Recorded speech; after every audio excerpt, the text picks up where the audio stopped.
서울 중랑구갑의 서영교 의원입니다. 이게 그 문건이죠? 이게 쪽지예요? 이런 쪽지 있어요? 받을 땐 쪽지로 받았습니다. 그래서 그렇게 이게 말씀드린 겁니다. 쪽지예요? 받았을 땐 쪽지로 적으면 받았습니다. 쪽지가 돼요 이게? 이런 게 당시에는 쪽지예요? 이런 게 쪽지예요? 전 받았을 때 그 정도 크기의 종인지 몰랐습니다. 뭘 몰라요? 이 종이가 A4 용지를 뭐 한두 번 봐요? 이만한 내용을 쪽지라고 의도적으로 숨기는 이유는 뭔가 캥기는 게 있어서 그런 거예요. 그런 게 아닙니다. 자, 여기에 예비비를 조속한 시일 내에 충분히 확보하고 보고할 것. 이거 내란이잖아요. 그리고 국가 비상 입법기구 관련 예산을 편성할 것. 국가 비상 입법기구 관련 예산을 편성할 것. 내란이에요, 내란. 그럼 내란이라고 고발을 해야지. 그리고 나서 내란이라고 바로 고발하고 온 세상에 알려야 되는 거 아니에요? 그런데 이걸 가지고 나중에 쪽지라고 얘기해요? 윤인대 차관 이게 쪽지예요? 쪽지예요? 여러분, 대한민국 국민 여러분, A4 용지 이런 거 놓고 쪽지라고 얘기하는 사람 봤어요? 지시문건이지? 대통령이 비상계엄을 하면서 나눠주면 이게 얼마나 중요한 건지 봐야죠. 그리고 이거 안 됩니다 라고 얘기하고 나와서 이거 고발해야죠. 그리고서는 나와서 저는 반대했는데 이렇게만 얘기한다고 돼요? 두 번째, 지금 막 속보가 떴어요. 윤석열 용산 대통령실 싹 다 압수수색해요. 아시겠어요, 법무부 차관? 지금 관저 전부 다 압수수색이에요. 그런데 안감한 압수수색 영장을 검찰청에서 발부했다는 거예요.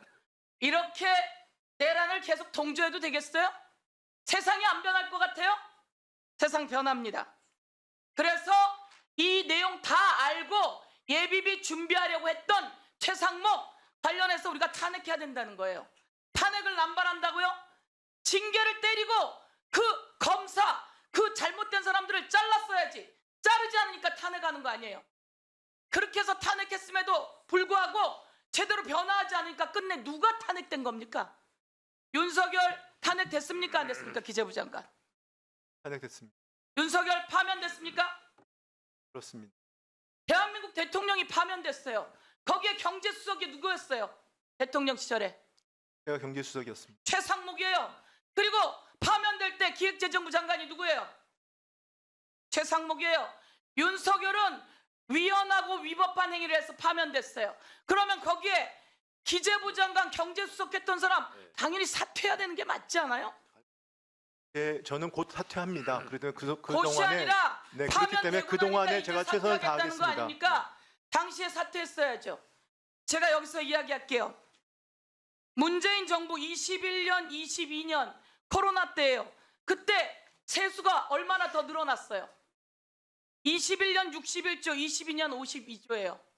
그런데 23년, 24년 윤석열 그리고 경제수석인 최상목, 기획재정부 장관인 최상목 시절에 56조, 30조 세수 부족이에요. 이러고도 뭘 할 말이 있어요? 저는 위헌하고 위법한 행위가 차고 넘치는데 이 경제 다 망가뜨린 거로 탄핵 대상이라고 이렇게 생각해요. 네, 말씀드렸어요. 21년, 22년은 자산시장 버블이 있었습니다. 그리고 23년, 22년, 23년 그 뒤에는 글로벌 복합위기가 있었습니다. 복합위기 직후에는 보세요. 그런 일이 있었습니다. 그런 얘기를 하니까 경제 수장으로 일을 못한다는 거예요. 그렇게 다른 곳으로 떠넘기고 그리고 자기 책임 안 하고 떠넘기는 게 아니라 그리고 정확히 내가 말씀을 드리는 어제 겁니다. 이야기할 때 이런 얘기했죠. 소상공인들이 폐업을 많이 한다고 대정부 질문에서 의원이 이야기하니까 뭐라고요? 자영업자들이 변화에 못 따라간다고? 자영업자들이 온라인 판매 등 변화에 못 따라간다고? 그렇게 자영업자에 대못 받을 거면 경제 수정은 왜 합니까? 그게 아니고 자영업자한테 돈을 나눠주자 그러니까 제 얘기는 구조적인 노력이 필요하고 그런 노력을 저희가 보세요. 하고 있다는 세금은 말씀을 누구 돈이에요? 드리려고 하는 겁니다. 세금이 기획재정부 장관 돈이에요? 자영업자나 사람들에서 나온 돈이에요? 자영업자의 어려움이라는 게 그런 경기적인 이유뿐만 아니라 구조적인 이유가 있다는 걸 저러니까 탄핵 말씀드리는 대상이라는 겁니다. 거예요. 세금은 국민이 낸 돈이에요. 그럼 세금이 국민이 어려울 때 세금으로 돌려줘서 마중물을 만드는 게 정부가 해야 될 일인 거예요. 그렇기 때문에 재정을 명심하세요. 갖다가 재정을 자, 저희가 굉장히 마지막 핸드폰을 신중하게 써야 바꿔놓고 됩니다. 자, 정리해 주세요. 정리해 주세요.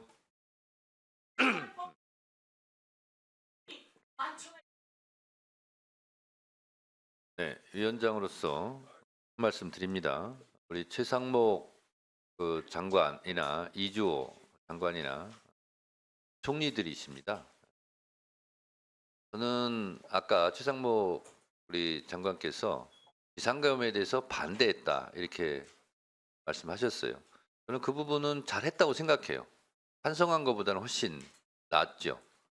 저는 그런데 이런 12.3 비상계엄, 이런 내란 사태, 그리고 대통령이 탄핵되는 사태가 있었어요. 그러면 최소한 어떤 자리라도 이런 부분은 잘못됐고 국민들께 죄송합니다 라는 자세가 늘상 있어야 된다고 생각해요.